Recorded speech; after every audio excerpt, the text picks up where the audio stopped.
Okay, a very warm welcome this morning to a conversation on Stockholm+50, which is a UN meeting that will take place in Stockholm in June, hosted by the government of Sweden. My name is Åsa Persson. I'm Research Director and Deputy Director of the Stockholm Environment Institute. We are, of course, not host of this meeting or indeed this side event. We are supporting the Ministry of Environment of Sweden with scientific inputs for the meeting. This is a COP, so we have last-minute adaptations, and I'm actually stepping in today for the moderator who could not make it, unfortunately, and also the ambassador for Stockholm+50 could not make it for the closing remarks, but her team is here, and all the discussion and inputs will be, of course, forwarded to her, Ambassador Johanna Lissinger-Peitz.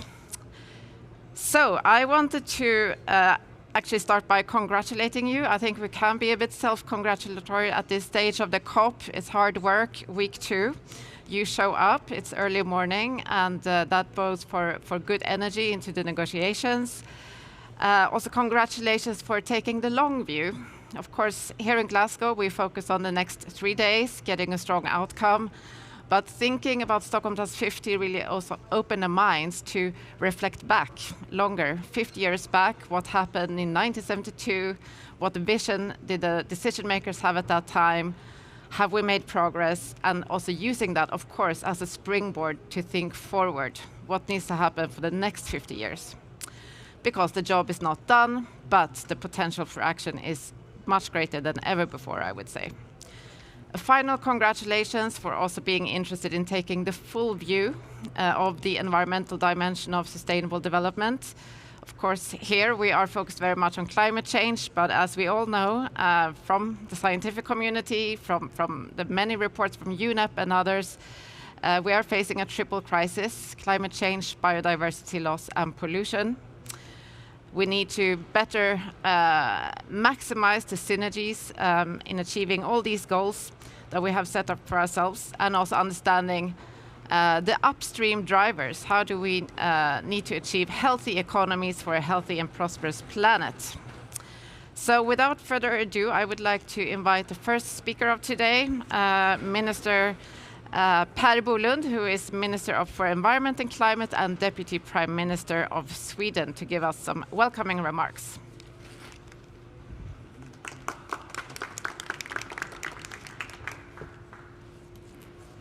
Thank you so much. Good morning to you all. Can you hear me? Yes, excellent. Oh, you couldn't hear me. Let's take the other one. Still early morning. Right. Yeah, now you can hear me. Excellent. Good morning to you all, and thank you for participating in this very important event. It's almost unbelievable that it was already 5 decades ago that the first United Nations Conference on the Human Environment took place in Stockholm in 1972. At that point, I was 1 year old, so I couldn't really participate. But I, as well as all of us, have really benefited from the results of that first United Nations meeting. And I think we can safely say that much of the steps that have been taken to secure a better environment has really been starting points in Stockholm in 1972. Although, of course, we are not done yet. We have a lot to do. So now Stockholm again welcomes the world in June 2022 to celebrate what has been done, because we have to do that, but also to really take the new steps forward that we know that we have to take. And this is really a moment where we can have a new watershed moment in the environmental work on a global scale. And that is what we are striving for when we are now gathering at Stockholm+50. The title of the conference will be A Healthy Planet for the Prosperity of All. And this title really calls attention to the fact that the challenges are interconnected that on the global scale. A healthy planet is, of course, a necessity to provide prosperity for all. that we, of course, need, and especially in the poorer parts of the world, we know that we have to get a better prosperity. But at the same time, we also are well aware that achieving better prosperity is also a necessity to move forward on the environmental issues and make sure that we can also together secure our planet and our climate for the future. So these two are essential for the development on a sustainable manner, and to ensure also well-being on both for this generation and for future generations coming after us. So it is our hope that Stockholm+50 will really be a new watershed moment for the global environment movement, and also that Stockholm+50 will be both a meeting and a process that will be both collaborative and also inclusive, and not least inclusive to the voices of young people who are now on the streets raising their voices for us as adults to take our responsibility. And for us it's crucial to have their voices included in the process leading up to Stockholm+50, but also at the meeting itself. We are focusing on having a joint action-oriented meeting, getting solutions to complex nexus issues that we are facing, integrating both climate but also biodiversity and pollution, as also mentioned, which we know are crucial issues that we have to tackle, and we have to tackle them together. We think that this can also be connected to the sustainable recovery after the COVID-19 pandemic, and this gives us an opportunity in time to make the investments that are necessary to build a more sustainable world for the future. So Sweden is grateful for the trust that has been laid on us to host this meeting, and we will do it with the support of Kenya, which we very much appreciate, and also with the cooperation with UNEP, which is crucial for this meeting to really succeed. So to realize a truly transformative change to the whole society, we need to have a focus on engaged institutions, but also to engage youth, as I mentioned, and businesses and science has to be on board as well. So therefore I'm happy that we here today also can gather representatives from all these different parts of society. And if something has become very true here at the COP conference, it is that it's only if we work together, countries together, but also businesses, youth movements and international institutions. It's only then that we truly can succeed and give us a prosperity for all in a healthy planet. So that is what we are striving for, and I'm really looking forward to do this in a collaborative manner, and I think that this meeting this morning is a very good step in that direction. So thank you very much for being here and kicking it off. Thank you.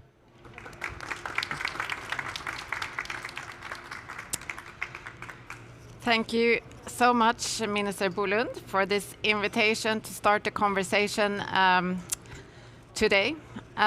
We are also hoping that we will have the Executive Director of UNEP joining us, Inger Andersson, for a short keynote. I don't believe she's here at the moment, maybe in 5 or 10 minutes, okay. So when she arrives, we will give her the floor. But we have also a very distinguished panel who will share some perspectives with us. So I would like to invite to the stage here Dr. Arunabha Ghosh, who is CEO of the Council on Energy, Environment and Water, based in New Delhi, India. And you have been working hard on the India NDC as well, you told me. So we are so pleased to hear about that success. I would also like to invite up Diane Holdorf, who is Executive Vice President of the World Business Council on Sustainable Development. Welcome. And we were going to be also joined by a third panelist, a youth representative, Nisreen El-Saim. I believe she is not here yet. If she arrives, she will be very welcome to join us. So let's start with some questions for you, Diane and Arunabha. So, I mean, now we are here in Glasgow, it's climate change everywhere, but on the back of this meeting, how are you starting to reflect about what could be discussed, achieved in Stockholm in June, 7 months away, and how could Stockholm+50 sort of add value in our global discourse? starting with you, Diane, please. Great, good morning. Is this on? Is the other mic out there that is on? I didn't touch it.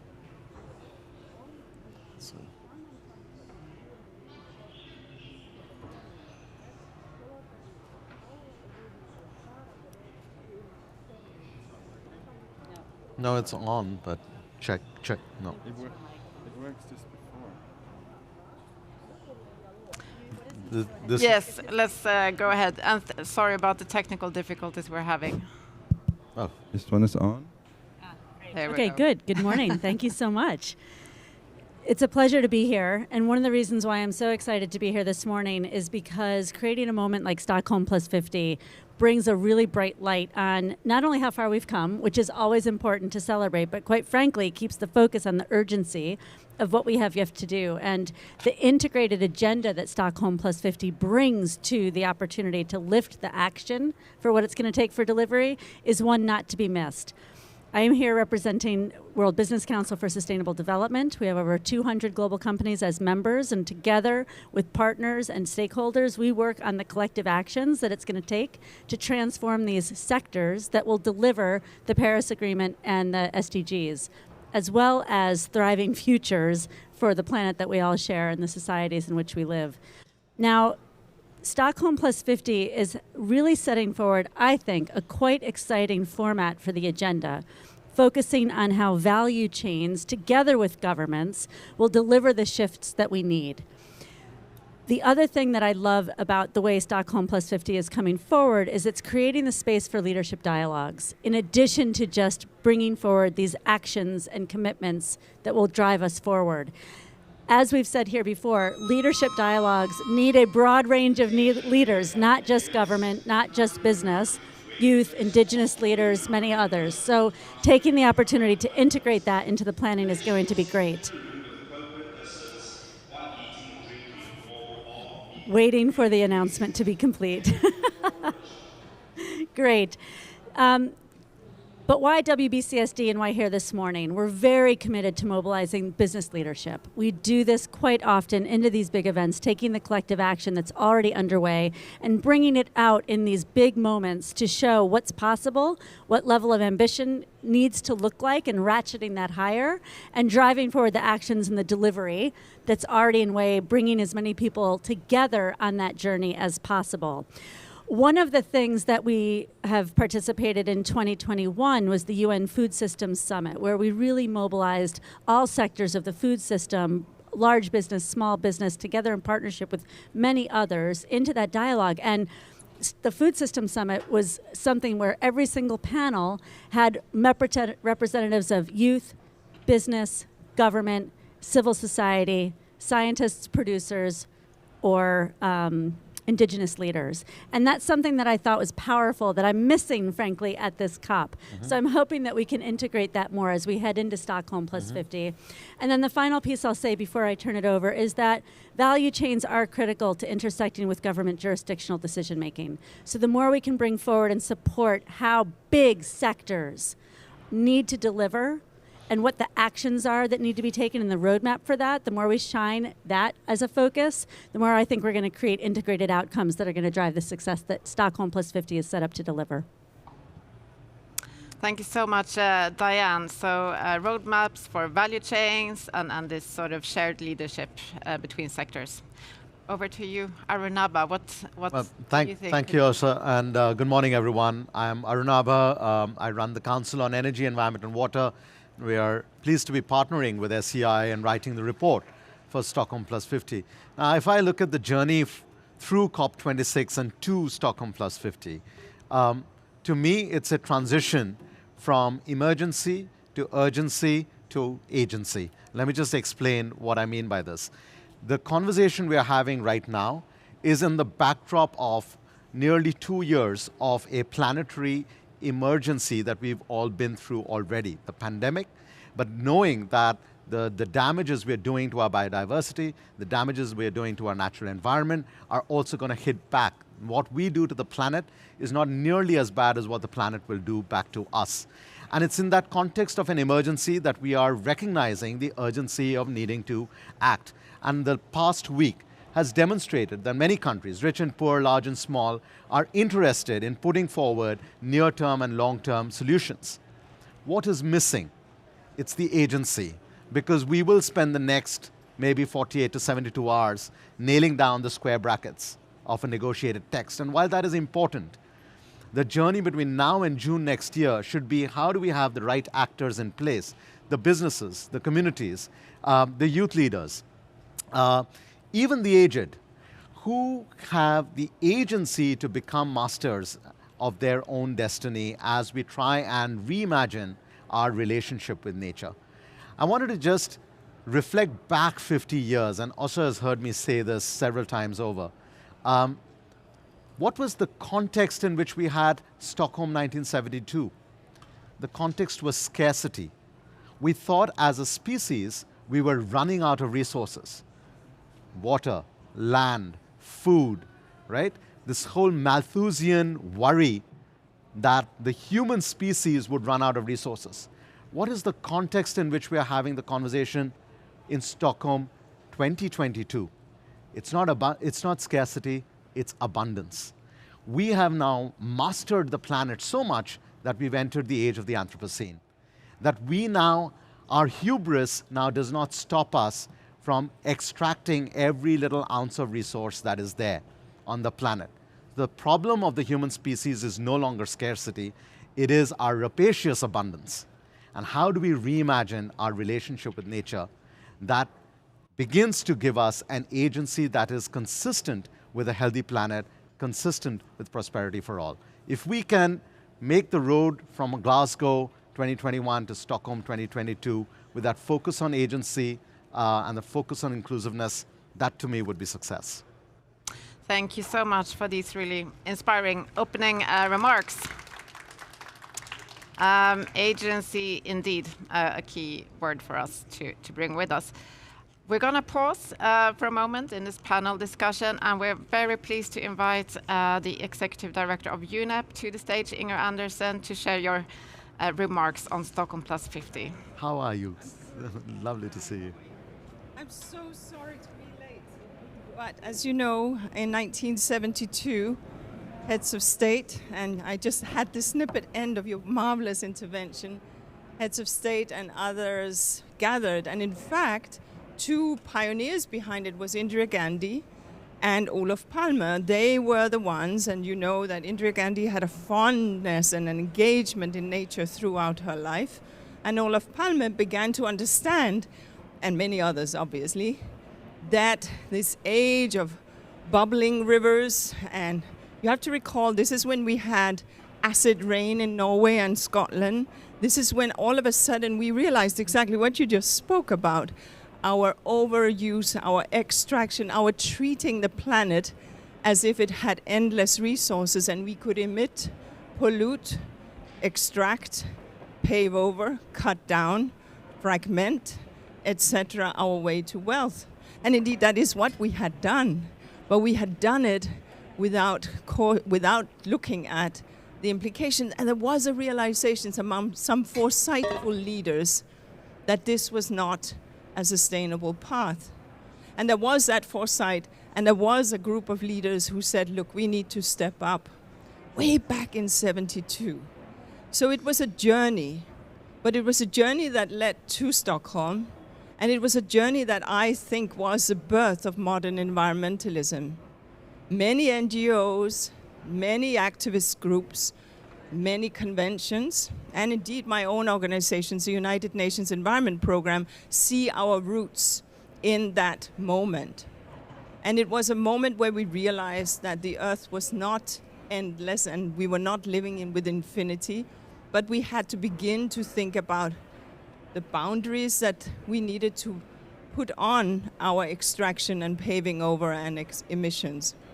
And much has happened, and whilst we heed the voice of those who want more on the environmental path, and I could not agree more, Whilst we here are impatient for the cry of environmental justice, whilst we here want to see action and stretch and ambition, at the same time, it is worthwhile to just stand still for a moment and understand where we have come from.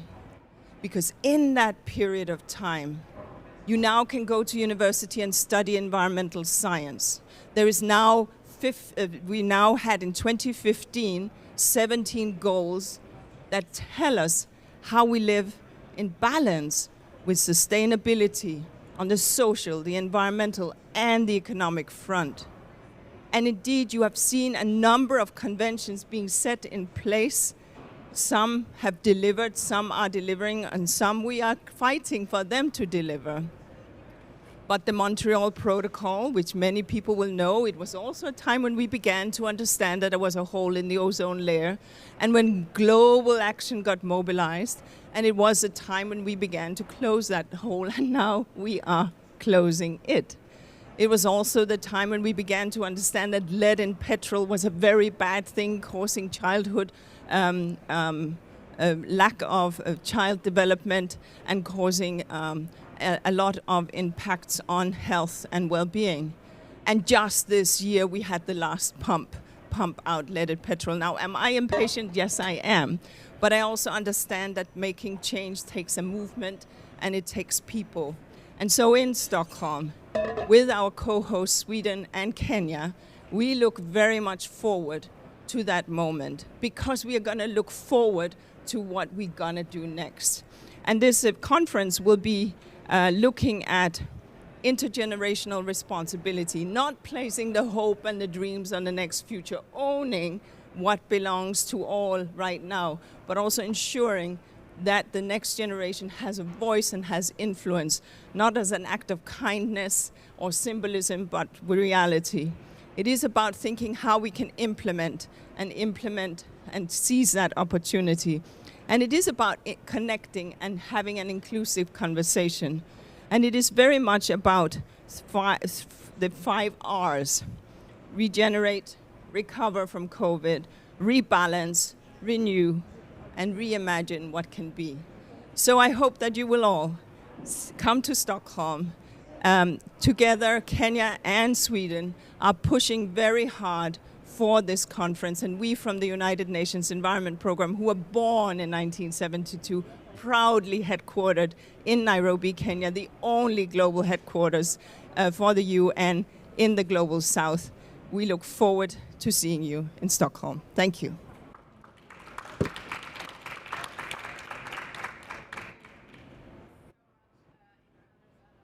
You are extremely busy at the COP and need to have many other commitments, but thank you so much, and we also congratulate you in advance for the UNEP 50th anniversary celebrated in February. Okay, so really inspiring words again to rebalance, reimagine, etc. I wanted to pick up on one of the themes for the leadership dialogues, though, which is accelerated implementation. And this is something we have heard here at the COP. Also, we have really exciting new pledges coming forward, but there is also an expectation and a pressure to follow up, really, follow through, and not just sort of reinvent all the time. So what are your thoughts on how Stockholm could indeed accelerate implementation, and what are you bringing to that? I think one of the opportunities that Stockholm+50 represents is indeed, as we've been saying, this moment to recognize where we've come from, but what we have yet to achieve, and in effectively only what will be 8.5 years at that point on the SDGs. That is an urgency that we certainly didn't totally understand in 1972, and that we can really use in June as a lever point to shift. Now, what it means to actually ratchet ambition and delivery means not just setting up a forum for yet more commitments. They are critical. Let's not kid ourselves. We need to hold accountability to those who've made commitments, but we really need to demonstrate what is happening and bring others to that point, because that also takes ambition. So we're quite excited by what that represents. We've got a business vision of what it's going to take to deliver by 2050 with the very short-term view on 2030. And that means that speaking with that business lens for contribution to this outcome, every single business, no matter where they're headquartered, what their global footprint is, what sector they're in, must be prepared to take action on climate, to take action to halt biodiversity loss, and to step in and stop the rapid rise of inequality that we've seen even accelerate through the COVID crisis. Every company has to be prepared to do that. They don't all have roadmaps to get there. When we think about the value chain approach that Stockholm+50 is taking, it allows for regenerative leadership to be demonstrated. And that's an exciting place to be because it shows people what is possible and what it takes to bring the stakeholders together to drive that momentum for outcomes. There's a lot of examples already underway. I see Stockholm as an example to thread the convention conversations, taking advantage of the fact that we don't have the pressure of having to get to a negotiated outcome in Stockholm, to really pull these themes through to what we will do in the coming 5 years, not just the next 50. And that, if we can keep the time horizon set within that framework, I think it gives us the right level of momentum and action. So we'll be bringing forward what's happening in the circular economy, especially as it relates to waste and electronics waste. How do we shift the food and agricultural sector? How do we get the textile and fast fashion to slow and become more sustainable? How do we get after these other sectors like the built environment and mobility that are often big themes but don't intersect with what the government decision-making and policies need to look like that will help us unlock the future? And that's what we're so excited for, to be able to bring together into a much more integrated conversation. Thanks so much, Diane. Over to you, Arunabha. What are your thoughts on implementation? Yeah, well, not much more to add to what Diana has said, but one of the challenges in forums such as this, whether it's a climate negotiation or any other international platform, is that we have three different parallel conversations usually going on. One is a technocratic conversation, right? Analysts like me saying, doing the modeling and saying this is what we need to do. And then you have the political leadership conversation further down the hall, trying to kind of set that direction of travel, set that political signal, but then getting locked into negotiated texts. And then there is the business conversation, those who actually put their money where our mouths are, right? So how do we actually create platforms and leadership dialogues that help to intersect these three parallel universes, right? A pluriverse of agents of change. And if we can do that, then all the things that Dan has been talking about, right? There's, I think Stockholm+50 should be the moment where circular economy becomes the only economy, right?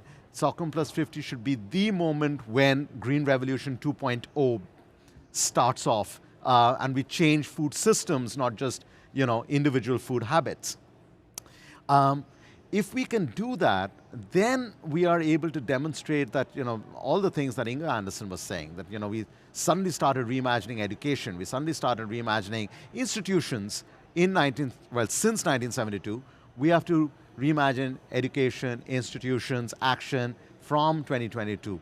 But it's that intersection of these three well-intentioned tracks that I think a leadership dialogue or set of leadership dialogues at Stockholm+50 could really trigger, because it's not a negotiation, and that's exactly why we should all be in the same room, and not in blue zones and green zones and yellow zones, because it's a red zone for the planet right now. Yes. Thank you for both for bringing up that format of the meeting, which does indeed sort of open up for other kinds of discussions and deliberations. I wanted to open up if there are any questions or comments from those of you here in the pavilion. So please think about that. But one more question for the panelists also. Unfortunately, we don't have a youth representative with us, but what would be your message to youth? How they can really contribute, put this positive pressure, but also what is, our responsibility as the older generation, let's say. I'm pretty sure if our youth representative was here, they would say it's not about what we can tell them. It's really about what they are doing engaged with us in achieving outcomes for their future, much more so than ours. And that's why I'm so excited that bringing youth leaders integrated into this conversation is such a unique space and such a great opportunity for Stockholm+50. You know, we've seen here, we've seen in numerous events, it's very difficult, as you were saying so well, to really break down those silos and get that integrated conversation going and hear from our youth leaders. They are the change makers. And they are much more deeply passionate about the anxiety of the future that we've created for them than we actually often understand. And I think honoring that anxiety is something that's going to be incredibly important to getting not just the tone for engagement right, but a truly set of connected, informed outcomes pulled together. You know, when we have Stockholm+100, my daughter will just about enter retirement. She'll turn 60 in 2072. So this 9-year-old, her entire life right now is going to be determined by the kind of signals we set out at COP26, at Stockholm+50, at the global stocktake, and so forth. The only request I would have of them is actually stop demanding change and just engineer it, you know, because I think, you know, through the pandemic, because we were locked down, my daughter and I were baking every week. And of course, the more you feed cake to a child, you know, they want more of it. So at one point I had to say, you know, no more cake. But by then she had become an agent of change. So she went and baked her own cake and then brought it. So my point is, you know, of course there are youth leaders outside these halls demanding the change, and as they should, but the more they start acting and demonstrating the change they want, the less we will be up here, and we'll just have to listen to them because they'd be the agents. Thank you. So not just about giving voice, but enabling Yes. agency. Yes. Thank you so much. Are there any comments from the floor? And if you can please introduce yourself, name and organization. Hello, thank you for those excellent presentations this morning. My name is Josephine Björkqvist from the University of Aberdeen. And I wanted to ask what you see as the role of citizen science in the lead up to Stockholm+50. Because obviously if you're talking about involving young people, then there's lots that young people can do in the run up in terms of getting involved in research, in implementation initiatives, innovation. And we've seen now an increased appetite of people wanting to get on board. And for example, during the pandemic, we had more people taking part in research, both formal and informal than previous, because people wanted to be part of the solution. So what can we do starting right now to get people thinking about Stockholm+50 and really getting involved in some of the exciting innovation that we'll hopefully see? Thank you for that question. Are there any other questions or comments? One more. Hi, Susanne Kott from the World Business Council for Sustainable Development. Question to both panelists. So I think, Diane, you've already mentioned it. Stockholm+50 won't have a negotiated outcome. So my question to you both, how do we make sure that it's not just a moment in time, but actually have some action that will be taken after the conference? Will there be an accountability mechanism? What do you think will be the outcomes of Stockholm+50 that we can then tread forward in the other events? Thank you. Great. One more. Excellent. I think that will be our final question. Thanks. Jennifer Junn from the Stockholm International Water Institute. Similar, maybe to piggyback on your question, how does Stockholm+50 see itself positioned in 2022, which is a very, very important year internationally? We in the water community, 2023 is a very important milestone because of the 2023 UN conference, midterm review conference on the water action decade. So how does Stockholm+50 see itself positioned as part of several important milestones to come, and how to link up to those processes? Thank you. So let me bring this. So we had questions on citizen science, the fact that we don't have a negotiated outcome, how do we ensure accountability and this sort of series of big meetings? Arunabha, do you want to? Let me go in reverse order on where Stockholm Plus 50 sits. Of course, it's it's a milestone along the way, and I wouldn't put all eggs only in that basket. But I think it is important that, as I said right at the outset, if Stockholm Plus 50 gets us to reimagine our relationship with nature, that would be the biggest signal. And then you're going to have a water conference and another climate conference and another biodiversity conference that's taking its template from that clearer message that needs to come out next year. On whether it's a negotiated outcome, and in the absence of that, do we have enough accountability? Right? I think Diane can speak a lot more to this. Shareholders are not waiting for negotiated outcomes to direct companies to do the right thing. And I think we have to think of alternative ways of establishing accountability, which brings me to the citizen science point. I mean, in India, what we are doing for air quality, for instance, our key mantra in the world's largest democracy is we need to create a democratic demand for clean air, which means the citizens cannot, again, just demand it, but they have to be the active monitors of what's happening. We're deploying networks of sensors. But one more thing about agency. We're developing the first climate risk atlas at a high resolution in India of how the planet is going to hit us. But we're also seeing how communities can use that information to become agents of their own resilience and protection.